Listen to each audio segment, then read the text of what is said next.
सरकार ने online gaming programme एवं रेगुलेटरी बिल 2025 संसद के पटल पर रख दिया और इस बिल में लत और फाइनेंशियल लॉस की चिंताओं के कारण पैसे से जुड़े ऑनलाइन गेम पर प्रतिबंध लगाने का प्रस्ताव है। आइए आपको भी बताते हैं आखिर इस बिल में ऑनलाइन गेमिंग को रेगुलेट करने के लिए किस किस तरह के प्रावधान रखे गए, देखिए रिपोर्ट के जरिए।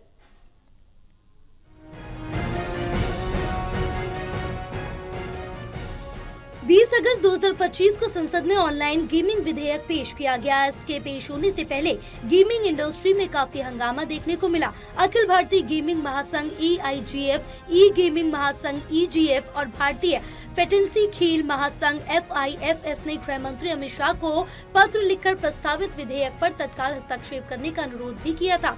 EIGF ने कहा था कि अगर ये बिल अपने मौजूदा रूप में पास हो गया तो लाखों करोड़ों रियल गेम खेलने वाले लोग गैर कानूनी जुआ प्लेटफॉर्म और बिना रेगुलेशन वाले ऑपरेटरों की तरफ जा सकते हैं। संगठन ने चेतावनी दी कि ऐसा कदम इस तेजी से बढ़ते उद्योग के लिए मौत की घंटी साबित होगा, जो आज रोजगार देता है और नए मौके पैदा करता है।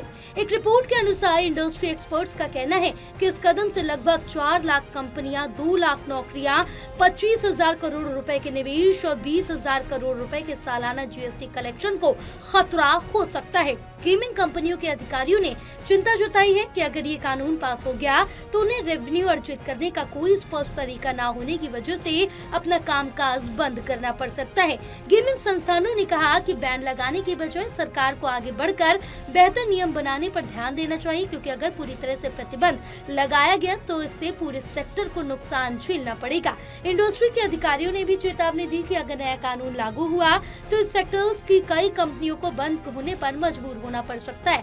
फैंटेसी गेमिंग सेक्टर में काम करने वाली एक प्रमुख कंपनी के अधिकारी ने बताया कि सरकार पहले भी नीतिगत मुद्दों पर उनके साथ कई बार बातचीत कर चुकी है, लेकिन इस बार एक ऐसे प्रस्ताव पर कोई खास विचार विमर्श नहीं हुआ जो इंडस्ट्री को गंभीर नुकसान पहुंचा सकता है।